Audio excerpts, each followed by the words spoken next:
Hi hello నమస్తే welcome to our channel Chanta bye.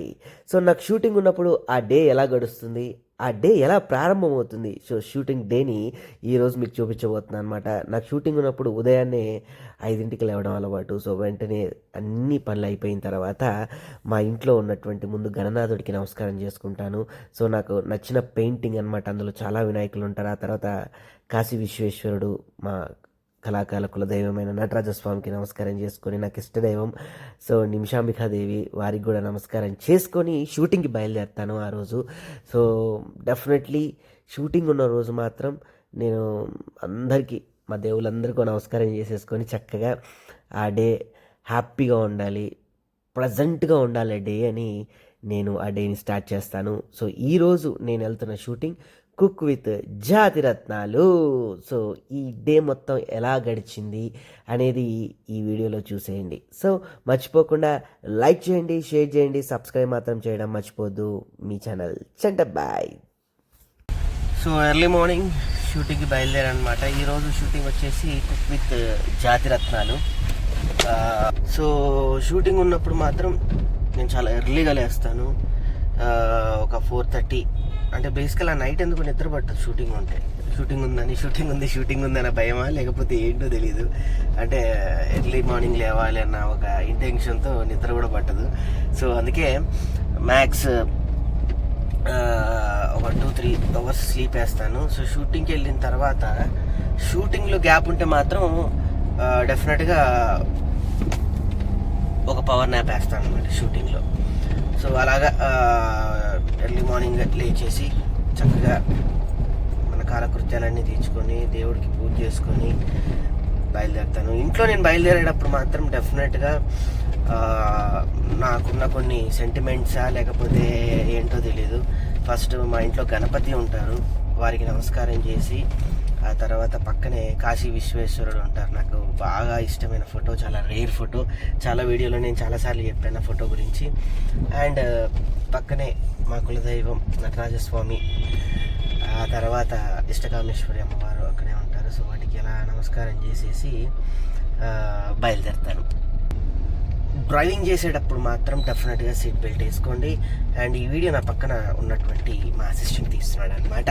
Just note, ఎందుకంటే చాలామంది ఏమనుకుంటారంటే ఏమయ్యా నువ్వు డ్రైవింగ్ చేసేటప్పుడు ఏంటి నీ వీడియోలు అని అంటూ ఉంటారు. పాపం వాళ్ళకి తెలియకనో మరి తెలుసో తెలియదు.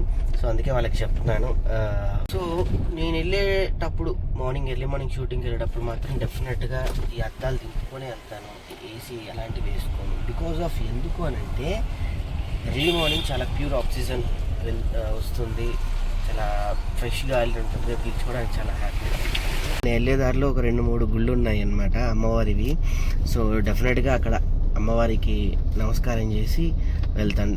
ఆ రూట్లో వెళ్ళేటట్టే ప్రిఫర్ చేస్తాను అనమాట నేను డెఫినెట్గా.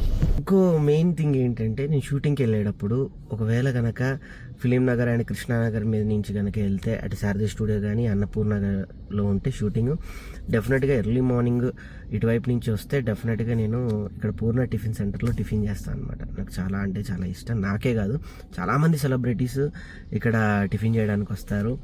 ఇక్కడ స్పెషల్ ఏంటి అని అంటే కనుక ఇక్కడ చాలా క్వాలిటీతో పాటు మనం కనుక ఇడ్లీ ఆర్డర్ ఇస్తే చెప్పకుండానే గీ వేసి ఇచ్చేస్తాడు చక్కగా.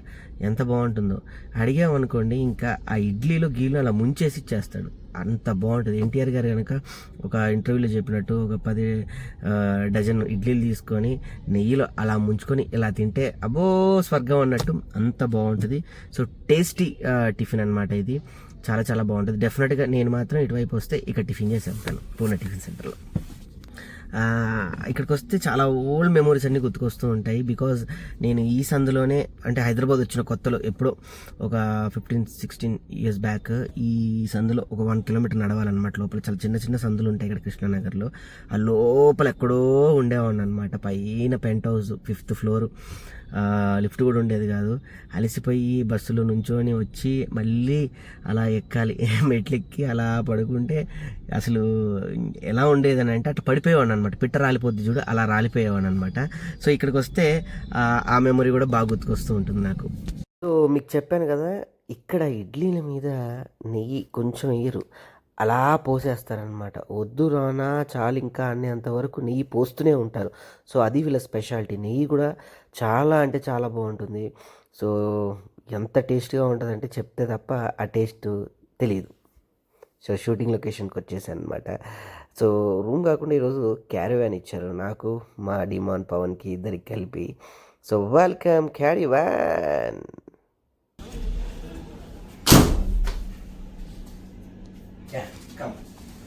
సో షూటింగ్కి తొందరగా వస్తే ఇలా బుక్స్ చదువుకోవడం, లేదు అని అంటే ఒక 5 నిమిషాలు ప్రశాంతంగా అలా కూర్చోవటం. సో ఇట్లాంటి చూపిస్తాను. క్యారీవ్యాన్ మీ అందరికీ తెలుసు, షూటింగ్లో మ్యాక్స్ రూమ్స్ లేకపోతే క్యారీవ్యాన్ ఇస్తారు. మేకప్ ఇక్కడ కూర్చొని చక్కగా మేకప్ వేసుకోవడానికి ప్లేస్ అనమాట. అన్నీ రెడీ చేసి పెట్టారనమాట makeup man. So wonderful bed, చక్కగా మంచి బెడ్. రాగానే షూటింగ్ మధ్యలో 1 minute 2 minutes దొరికినా కూడా రిలాక్స్ అవ్వడానికి, కెమెరాల ముందు ఫ్రెష్గా కనపడడానికి బెడ్ హ్యాపీగా ఒక 5 నిమిషాలు అలా రెస్ట్ తీసుకోవచ్చు భోజనం చేసిన తర్వాత. క్యారీవ్యాన్, ఈ రోజు క్యారీవ్యాన్ మాత్రం చాలా బాగుంది. అంటే రోజు ఇదే ఇస్తారని కాదు, ఒక్కొక్క రోజు ఒక్కొక్కటి మారుస్తూ ఉంటారు. సో వండర్ఫుల్ కొటేషన్స్ ఉన్నాయన్నమాట. చూడండి, motivation quotation, work hard. So beautiful quotations అనమాట. చాలా బాగుంది ఈ క్యారీవ్యాన్. అందుకే మీ అందరికి చూపిద్దామని వీడియో తీస్తున్నాను. సో కూల్ అండ్ వండర్ఫుల్ ఇదనమాట. సో వాష్రూమ్, ఇది డోరు సింగర్ నుంచే వచ్చారు. సో ఆర్టిస్ట్కి చాలా చాలా ఇంపార్టెంట్ మిర్రర్. సో మిర్రర్ చాలా పెద్ద మిర్రర్ ఇచ్చారు చూడడానికి, రెడీ అయిపోయిన తర్వాత చక్కగా చూడడానికి. సో ఇదనమాట ఈరోజు డే, 1 day నా రూమ్. ఓకే, సో ఈరోజు ఎపిసోడ్లో వండర్ఫుల్ ఎపిసోడ్ అనమాట, ఫన్నీ ఎపిసోడ్. ఈ ఎపిసోడ్లో ఒకళ్ళు సూర్యకాంతం లాగా అంటే విలనిజం చూపించినటువంటి, తెలుగు పరిశ్రమలో విలనిజం చూపించినటువంటి ప్రకాష్ రాజ్ గారు, జయప్రకాష్ రెడ్డి గారు, అలనాటి మేటి నటి సూర్యకాంతం గారు, ఇలా చాలామంది గెటప్స్ వచ్చారనమాట. వాళ్ళందరినీ ఇమిటేట్ చేశాను. సో ఎపిసోడ్లో చాలా ఫన్గా ఉంటుంది, చాలా బాగుంటుంది. సో ఇప్పుడే సెట్కి వచ్చి ప్రశాంతంగా కూర్చోవడం జరిగిందనమాట. ఇంకా సెట్ చేస్తున్నారన్నీ.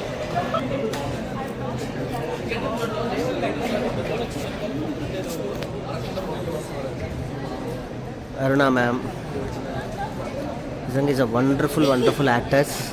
తను రీతు వచ్చేసి చూపిస్తా, ఒక్కొక్కరు ఒక గెటప్ ప్రిపేర్ అవుతున్నారు అందరూ. యాక్చువల్లీ ఈరోజు జాతిరత్నంగా నూకా వచ్చాడు. నన్ను ఒక్క నూకాడు అనమాట. మామూలుగా ఆడుకోలేదు నేను, ఒక రేంజ్లో. యాక్చువల్లీ నేనది అవి తీసేయమంటారా కానీ ఈరోజు సో మంచిగా అనిపించింది. ఈరోజు రాకేష్ అన్న, మేము కుక్కు విత్ జాతిరత్నాలు, అన్న కుక్కు, నేను రత్నం. సో ఆల్రెడీ రత్నం కదా, ఫీల్ హ్యాపీ, సముద్రపు రత్నం. ఆడుతూ పాడుతూ అసలు వంట దండ చేసాడు పాపం. నేను కొంచెం హెల్ప్ చేశాను. ఏం చేయాలి అని అడుగుతున్నాడు. బట్ ఫుడ్ మాత్రం ఎక్సలెంట్గా ఉండింది. సో ఫైనల్ జడ్జిమెంట్ కోసం వెయిటింగ్. మేము గెలుస్తామని 100% నమ్మకం ఉంది. ఆశీర్వాద మాకే డన్. చాలా రోజుల తర్వాత ఒక వండర్ఫుల్ కొత్తదనంగా కొన్ని షూటింగ్స్ మనం చూసినప్పుడు కానీ, సో చాలా రోజుల తర్వాత ఒక ఫ్రెష్ ప్రోగ్రామ్ చేసిన ఫీలింగ్ నాకు కుక్ విత్ జాతిరత్నాల్లో కలిగింది. సో అటు ఫన్, ఇటు మంచి ఫుడ్ డిష్, నవ్వుతో పాటు మీ అందరినీ ఒక అద్భుతమైన బిందు పెట్టినటువంటి ఒక అద్భుతమైనటువంటి program cook with Jathiratnalu. So అలాగే కొత్తగా ఏదైనా ప్రోగ్రామ్ చేస్తే, ప్రయోగం చేస్తే మన తెలుగు వాళ్ళు ఎప్పుడు యాక్సెప్ట్ చేసినట్టే మన కుక్ విత్ జాతిరత్నాలు కూడా చాలా అంటే చాలా బాగా యాక్సెప్ట్ చేశారు. మంచి హై టీఆర్పీ రేటింగ్ ఇచ్చి నిలబెట్టారనమాట. సో ఆఫ్టర్ లాంగ్ టైం నాకు మాత్రం కొంచెం రిఫ్రెష్ అనిపించింది. కొత్త వాళ్ళతో చేయటం బాగుంది, కొత్త వాళ్ళతో పోటీ పడడం ఇంకా బాగుంది. యాక్చువల్లీ ఫన్ జోన్ అంటే మా జబర్దస్త్ నుంచి ఇటువైపు వచ్చినప్పుడు జాతిరత్నాలు కామెడీ చేస్తుంటే నేను కొంచెం నాలో ఉన్న కామెడీ కూడా అప్పుడప్పుడు బయటకు వచ్చేసి, లేదా మిమిక్రీ బయటకు వచ్చేసి చేయాలని ఉత్సాహంగా ఉండి ఉరకలేసేది. ఆ తర్వాత మనం వచ్చింది ఫన్ చేయడానికి కాదు కదా, మనం డిష్లు చేయాలి అని వంట మీద అటు వంట టెన్షన్ ఉన్నప్పటికీ ఇలా ఫన్ని ఎంజాయ్ చేయడం చాలా అంటే చాలా కొత్తగా అనిపించింది. సో చూసే మీకు కూడా చాలా అంటే చాలా హ్యాపీగా అనిపించిందని నేను మనస్ఫూర్తిగా నమ్ముతున్నాను. విత్ జాతి రత్నాల్లో మీ అందరికీ తెలుసు, నేను ఒక మంచి మంచి షార్ట్ వీడియోస్ పెట్టాను. నేను డెవన్ పవన్ ఒకటే రూమ్లో ఉండడం షూటింగ్ స్టార్టింగ్ నుంచి నాకు మంచి అనుభవాన్ని ఇచ్చింది. ఇద్దరం కలిసి ఒక అద్భుతమైనటువంటి జర్నీ చేశాము. నాకు ఒక మంచి ఫ్రెండ్ ఏర్పడ్డాడు, నాకు ఒక బ్రదర్ ఏర్పడ్డాడు అన్న ఫీలింగ్ నాకు కలిగించింది. ఇక మా జాతి రత్నాల్లోకి వస్తే అందరు నాకు అద్భుతమైన ఫ్రెండ్సే, తెలిసిన వాళ్ళే. ఇమాన్యుయల్ కానివ్వండి, హరి కానివ్వండి, అవినాష్ కానివ్వండి, లేకపోతే సుహాసిని గారు కానివ్వండి, ముఖ్యంగా Rithu is a most favourite అనిపించింది. చక్కగా దగ్గర అయిపోయింది రీతు. ఎందుకంటే డిమన్ పవన్ రీతు ఇద్దరు కలిసి అంటే ఇద్దరు ఒక అద్భుతమైనటువంటి పేరు అలా వెళ్తుంటే మధ్యలో నేను కూడా వాళ్ళతో సరదాగా మాట్లాడడం కానీ వాళ్ళతో ఫ్రెండ్షిప్ చేయడం చాలా అంటే చాలా హ్యాపీ అనిపించింది. సో కొత్తగా అంటే ఎప్పుడు ఒక దగ్గర కాకుండా ఎప్పుడు కొత్తగా వెళ్ళాలి, కొత్తగా ఏదో ఒకటి సంథింగ్ క్రియేట్ చేసుకుంటూ ఉండాలని నేను మాత్రం ఈ ప్రోగ్రామ్ నుంచి నేను అబ్జర్వ్ చేశాను. సో మీరందరూ కూడా చాలా అంటే చాలా ఎంకరేజ్ చేశారు నన్ను ఫస్ట్ నుంచి. అంటే కామెడీ నుంచి వంటల్లోకి వస్తే చాలామంది నన్ను అంటే నాకు ఇంట్లో తెలుసు నేను బ్రహ్మాండంగా ఇంట్లో వండుతాను, అందరికీ నలుగురికి అన్నం పెడతాను అని. సో బట్ ఇక్కడికి వచ్చిన తర్వాత నేను వంట చేయగలను అని చాలామంది నా మీద 100% డౌట్లో ఉండే అనమాట. సో వాటన్నిటిని పటాపంచలు చేస్తూ ఫస్ట్ నుంచి గుంటూరు గోంగూర బిర్యానీ నుంచి ఇప్పటి వరకు జర్నీ అద్భుతంగా ఉంది. ఇప్పుడు ఎక్కడికి వెళ్ళినా కూడా గుంటూరు గోంగూర బిర్యానీ అడుగుతున్నారు. హైయెస్ట్ స్కోరు కుక్ విత్ జాతి రత్నాలు 99 ఇప్పటి వరకు ఎవరు కొట్టలేదు. అది నేనే మళ్ళీ 98 నేను ఒక మార్క్ మిస్లో నేనే రిపీట్ కొట్టుకోవడం జరిగింది. నాకు చాలా అంటే చాలా హ్యాపీ అనిపించింది. ఎందుకంటే ఇది మా అమ్మకి ఇష్టమైనటువంటి వంట. మా అమ్మ బ్రహ్మాండంగా చేసి నలుగురికి అన్నం పెడుతుంది. అలాంటి ప్రోగ్రామ్ ఇలా వంటల ప్రోగ్రామ్ వచ్చింది అని అంటే నేను ఒక డిఫరెంట్గా ఇటు కామెడీ చేస్తూ ఇటు వంట చేస్తూ ఇలా సర్వ్ చేస్తూ ఇలా హ్యాపీగా పెట్టడం నాకు ఎంతో ఆనందం అనిపించింది, సంతోషం అనిపించింది. మీరు చూసేవాళ్ళు కూడా నా యూట్యూబ్ నుంచి వచ్చేటువంటి కొన్ని వీడియోస్ని మీ అందరు ఆస్వాదించి మీరు రెసిపీలు అడుగుతున్నారు, ఇదేంటి ఇది ఎలా చేసావు అది అలా చేసావు అని మీరు చేసిన ఫాలో అప్పే నన్ను ఈరోజు ఈ స్థాయిలో నన్ను ఇక్కడ నించోబెట్టింది. సో మీరు చేసినటువంటి ప్రతి వీడియోలోకి మీ కామెంట్లు నన్ను ఇంకొక కొత్త వీడియో చేయాలి, కొత్త డిష్ చేసి మీ అందరికి అందించాలని. సో ఈ ప్రోగ్రామ్ అయిపోయినప్పటికీ నేను మాత్రం వంటల్ని వదిలిపెట్టను. డెఫినెట్గా మంత్లో 3-4 వీడియోలు వంట వీడియోలు ఈ వ్లాగ్స్తో పాటు వదులుతాను అనమాట. సో త్వరలో కొత్త ప్రోగ్రామ్స్ని కూడా యూట్యూబ్లో క్రియేట్ చేయబోతున్నాము. సో ఈరోజు ఎపిసోడ్లో వచ్చేసి సూపర్ స్టార్స్ అండ్ సూపర్ హీరోయిన్స్ని సెలెక్ట్ చేసుకుంటే ఆ సెలెక్షన్స్ ద్వారా మాకు పేరింగ్ టాస్క్లో జాతిరత్నాలు వస్తారనమాట. సో ఇందులో రవితేజ గారు, నాగార్జున గారు, మహేష్ బాబు గారు, విజయ్ శాంతి గారు అండ్ సమంత గారు కూడా ఉన్నారు. సో ఇంకా సేపట్లో కుకింగ్ స్టార్ట్ అవబోతుంది. ఎవరెవరు జాతి రత్నాలుగా వచ్చారు అంటే పేరింగ్ టాస్క్ తర్వాతనే తెలుస్తుంది. సో పేరింగ్ టాస్క్ చాలా అంటే చాలా బాగుంటుంది. ఆ గేమ్ ఆడేటప్పుడు కానీ లేకపోతే ఆ ఫన్ ఎంజాయ్ చేసేటప్పుడు చాలా అంటే చాలా బాగుంటుంది. సో డిపెండ్ ఆన్ ద ఆడే విధానం బట్టే మనకి అక్కడ పేరింగ్ టాస్క్లో గెలిస్తే ఒక గిఫ్ట్ హ్యాంపర్ ఇస్తారు. దాంతోపాటు మనకి ఒక మార్క్ అంటే కుక్ చేసేటప్పుడు ఎక్స్ట్రా టైం ఇవ్వడం కానీ లేదంటే కొన్ని ఎక్స్ట్రా బెనిఫిట్స్ మాత్రం డెఫినెట్గా ఉంటాయన్నమాట. సో ఆ టాస్క్లో కానీ ఎంతైనా ఇచ్చిన టైంలో ఒక వంటని ఫినిష్ చేయాలంటే రియల్లీ అది ఒక పెద్ద ఛాలెంజింగ్గానే ఉంటుంది. ఒక పక్కన ఇక్కడ టైం అయిపోతుందన్న టెన్షన్ వస్తూ ఉంటుంది, ఒక పక్కన ఏమో కొన్ని ఇంగ్రీడియంట్స్ పడ్డాయా లేదా అనిపిస్తూ ఉంటుంది. సో మొత్తానికైతే సెట్లో వంట చేసేటప్పుడు టెన్షనే, చూసేటప్పుడు మీకు అన్నం ఏంటి ఏముందిలే అనుకుంటాం, కానీ ఇక్కడ చేసేటప్పుడు మాత్రం చాలా అంటే చాలా టెన్షన్. ఒక్కొక్కసారి కొన్ని ఇంగ్రీడియంట్స్ కూడా మిస్ అవుతూ ఉంటాయి. సో ఇవ్వండి స్టార్ట్ అవుతుంది ఇంకా సేపట్లో. సో మా రెండో ఎపిసోడ్కి మా ప్రసాద్ వచ్చాడనమాట. హాయ్ చెప్పు ప్రసాద్. చెప్తున్నాను అండి, ప్లీజ్ అంత ఫీల్ అవుతున్నాను హాయ్ చెప్పడానికి. అందరికీ నమస్తే. అసలు ప్రసాద్ మొత్తం టోటల్ గా అన్ని మార్చేశాడు. Please subscribe, like and share Chantabbai YouTube channel. మంచి మంచి బ్లాగ్స్ చేస్తున్నాం బాబు. అవును, ఇంట్రెస్ట్ ఏం లేదు, మామూలుగా చేస్తున్నాడు, ఇంట్రెస్ట్ కట్టకుండా చేస్తున్నాడు. మన ఇంట్రెస్ట్ లేకుండా వితౌట్ అమౌంట్ తో ఎంటర్టైన్ చేస్తున్నాడు. ఇలాంటి జోకులు ఎక్కువ వేస్తాడు ప్రసాద్. కానీ జోక్ అనేది ఎవరు చేయట్లేదు. చూడండి పక్క నుంచి పీక్కిపోయినట్టు నేనున్నా. బాగా చూడు, ఇప్పుడే ఫ్రిడ్జ్ నుంచి తీసిన యాపిల్ పండు లాగా, స్ట్రాబెర్రీ ముక్కలాగా, పైనాపిల్ తొక్కలాగా ఎంత బాగున్నాడు చూడండి. ఈయన డైట్ చేస్తున్నాడు. సో డైట్ డేట్ రెండు చేస్తున్నాడు. డైట్ డేటా అదే డే అంతా డైట్ చేస్తున్నాడు అని చెప్తున్నాడు. సో అందుకే ఈ గ్లామర్. అదేంటి మొత్తం మన ఏముండదు చూడగా, సింగిల్ ప్యాక్, ఇది 6 ప్యాక్. సో చెప్పు, ఏదో ఒకటి చెప్తావు కదా బాబా, నీ ఇష్టం. ఈ రోజు కుక్ విత్ జాతిరత్నాలు మామూలుగా ఉండదు. విన్నర్ పక్కన ఉన్నాను నేను. సో మా విన్నర్ మీరు సపోర్ట్ ఎప్పుడు అలా చేయాలి ప్లీజ్. సెంటర్ బై సబ్స్క్రైబర్లు అందరూ కూడా మా బావ కుక్ విత్ జాతిరత్నాలు విన్నర్ అవ్వాలని బ్లెస్ చేస్తారు మనస్ఫూర్తి కోరుకుంటున్నాను. మనోడు ప్యూర్ వెజ్, కానీ మిమ్మల్ని అందరిని ఎంటర్టైన్ చేయడం కోసం నాన్ వెజ్ కూడా వండుతున్నాడు. సో తన కష్టం ఇవాళ చూశాను నేను. అబ్బో చాలా గ్రౌండ్ వర్క్ చేస్తున్నాడు, నేర్చుకుంటున్నాడు అసలు అసలు ఎలా చేయాలి ఇదంతా గ్రౌండ్ వర్క్. ఏ కర్రీలో ఎంత వాటర్ వేయాలి, ఎంత టెంపరేచర్ లో పెట్టాలి. నాన్ వెజ్ అంటే యాక్చువల్లీ సుజ్జికి అప్పుడు ప్రెగ్నెన్సీ టైంలో సునీత వాళ్ళ వైఫ్ ఒక మంచి మామిడికాయ మటన్ వేసి చేసి పంపించింది అనమాట. సుజ్జికి అప్పట్లో ప్రెగ్నెంట్ క్రేవింగ్స్ ఉండేది. సునీత పాపం చేసి పెట్టింది. వాళ్ళ వైఫ్ కూడా నిజంగా ఈజ్ వెరీ హానరబుల్. అంటే ఎంత అంటే ఒక సెలబ్రిటీ వైఫ్ అని కాకుండా నార్మల్ వైఫ్ లో ఉంటుంది. బాగా కొంచెం అప్పుడప్పుడు సెలబ్రిటీ లో ఫీల్ అవుతాడు ఆయన సర్కిల్ వల్ల. అంటే బేసికల్ ఆయన తప్పు కాదు, ఆయనకి ఒక గడ్డం నవీన్ అలాంటి అద్భుతమైన వ్యక్తులతో ఉంటాడు కాబట్టి. బేసిక్ ఏంటంటే నాకు ఫస్ట్ బావే. సో ఎలా ఉండాలని చెప్పిందే మనోడు. బావలో ఉన్న గొప్పతనం ఏంటంటే ఎక్కడికి వెళ్ళినా వాళ్ళే అంటాడు. అది నిజంగా బావలో ఎవరన్నా ఇప్పుడు పక్క రూమ్కి వెళ్ళాడు. అవినాష్ గారి రూమ్ పక్కనే. అవినాష్ అన్ను ఇప్పుడు చెప్తాడు. అవినాష్ అయితే అన్ను నేను కొంతమంది ఒకటి నూకరాజుని నూకరాజు ఉన్నాడు ఇక్కడ. నూకరాజుని రామ్ ప్రసాద్ని కొంతమంది అట్లా వాళ్ళని అంటున్నాను. సో నాకు బావ చాలా క్లోజ్. ఎందుకంటే మన సక్సెస్లో ఉన్నప్పుడు కాదు, మన బాధలో ఎవరుంటారు మన పక్కన, వాళ్ళే మన నిజమైన స్నేహితులు. సో అందుకే నేను ఈరోజు మా బావ కోసం వచ్చాను. సో మీ బ్లెస్సింగ్స్ ఎప్పుడు మనోడికి ఉండాలి. నాకు కుక్ విత్ జాతిరత్నాలు విన్నర్ అవ్వని చూడండి బావ. నువ్వు సీజన్ 2 విన్నర్, సీజన్ 2 కదా 2 విన్నర్. ఇది పక్క నేను అనుకుంటున్నాను. ఎందుకంటే ఆ గ్రౌండ్ వర్క్కి దానికి మనం ఇవ్వాలబ్బా. ఎంత గ్రౌండ్ వర్క్ అబ్బా. యూట్యూబ్ చూస్తున్నాడు, వాళ్ళ వైఫ్కి ఫోన్ చేస్తున్నాడు, ఇది చేస్తున్నాడు, మామూలు విషయం కాదు. అంటే నాకు తెలియదు వంట చేయడం ఎంత కష్టమా అంటే. ఇష్టంగా చేస్తాడు. కష్టం ఏంటంటే ఎంత టెంపరేచర్లో పెట్టాలి, ఎంత హీట్ చేయాలి, ఎన్నిసార్లు కడగాలి కూడా అడుగుతున్నాడు. కాంపిటీషన్ కాబట్టి కామెడీ వేరు, ఆన్ స్పాట్ లో మనం అనుకోని కామెడీ చేయడం వేరు. నేను వంట ఒక స్టెప్, ఎందుకంటే నీకు తెలుసు నువ్వు కూడా బాగా చేస్తావు వంటలు. నేనేం చేయను, జస్ట్ ఇంట్లో కడగడం అలాంటివి. నాది కడిగింగ్ సెక్షన్. వంట అయితే మా వైఫ్ చేస్తుంది. ఇక్కడైతే మనోడు చేస్తాడు, అది కూడా చేస్తాడు. నేను కుకింగ్ లో గెటప్ సీన్ చూసాను. తర్వాత మనోడిని వేరే లెవెల్. సో ఇది పెట్టకుండా ఏం చెప్పాలి, సో ఇది పెట్టకుండా చెప్పేస్తాను. మ్యాటర్ ఏంటంటే, సో ఈ రోజు నేను కామెడీ చేద్దాం ఫిక్స్ అయిపోయి వచ్చే బ్లైండ్గా. మనోడు కష్టం చూసినా నేను కామెడీ చేయను. ఈ రోజు మా ఊరు సపోర్ట్ చేస్తాను. సో నాలాగే నేను కూడా సపోర్ట్ చేయండి. Thank you. Please subscribe, like and share Chantabbai YouTube channel.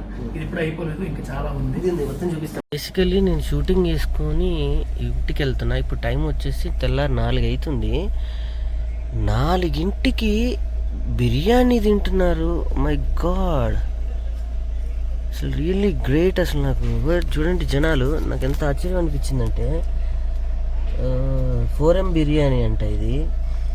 అసలు షాకింగ్ ఏంటంటే, లైట్ వేస్తాను ఒక నిమిషం. తెల్లారి 4 గంటలకి వాట్ ద హెల్ ఆఫ్ అంటే 4కి బిర్యానీ తింటున్నారంటే ఇది మామూలు విషయం కాదు. అంటే మనం తినే టైంలో తినాలి, పడుకునే టైంలో పడుకోవాలి అని అంటారు కదా. కానీ 4కి వీళ్ళు భోజనం చేసి 4కి భోజనం చేసేసి మరి ఎప్పుడు పడుకుంటారో ఏంటో చాలా విచిత్రంగా ఉంది నాకైతే. సో నాకైతే చాలా ఆశ్చర్యంగా ఉంది. 4కి బిర్యానీ తింటున్నారు ఏంటో. వీళ్ళని కనుక చాగంటి గారు చూస్తే 4కి బిర్యానీ ఏంట్రా అని చెప్పేసి టకా ఒక కర్ర తీసుకొని మాస్టర్ కనుక దెబ్బలు ఎలా వేస్తారో అలా వేస్తారనమాట.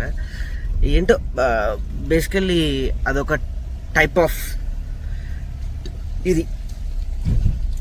సో ఇదండి ఈరోజు మా షూటింగ్ ఇదన్నమాట. కరెక్ట్గా టైం 4:20 అవుతుంది ప్రజెంట్. ఇది ఆర్టిస్ట్ నిదానంగా వెళ్తున్నాము. చాలామంది అనుకుంటున్నారు డ్రైవింగ్ చేసేటప్పుడు వీడియో తీయొచ్చా అని. సో మెల్లగా మా సందులోనే ఉన్నాను కాబట్టి జాగ్రత్తగా తీస్తున్నాను. సో ఆర్టిస్ట్ లైఫ్ ఇంతే, ఇలానే ఉంటుంది. మార్నింగ్ ఎర్లీ మార్నింగ్ 6కి వెళ్ళాము. ఇప్పుడు వచ్చేసి టైము 4 అవుతుంది.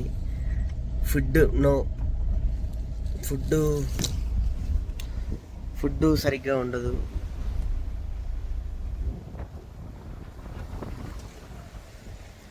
సో ఆర్టిస్ట్ లైఫ్ అంటే ఇలానే ఉంటుందండి. పొద్దున 6ంటికి వెళ్ళాము, ఇప్పుడు అర్ధరాత్రి 3 ఇప్పుడు తెల్లారి 4:40 అవుతుంది. ఎప్పుడు పొద్దున 6 ఇప్పుడు మళ్ళీ 4 అంటే ఆల్మోస్ట్ ఇంటికి వెళ్ళేసరికి 5 అవుతుంది. ఆర్టిస్ట్ లైఫ్ ఎప్పుడు ఇంతే. చాలామంది అనుకుంటారు చాలా ఈజీ, అవకాశం దొరకడం కష్టం. అవకాశం దొరికిన తర్వాత అవకాశం నిలబెట్టుకోవడం ఇంకా కష్టం. ఇలా డే అండ్ నైట్ షూట్లు చేసి జాగ్రత్తగా కెరియర్ని కాపాడుకోవడం ఇంకా కష్టం. చల్లటి గాలి వస్తుంది. So thank you very much ఈరోజు ఈ బ్లాగ్ అంతా చూసినందుకు. మీ అందరికీ చక్కటి వీడియో అందించండి మనస్ఫూర్తిగా అనుకుంటూ మరొక మంచి వీడియోతో మళ్ళీ కలుద్దాం. Check boy, signing of.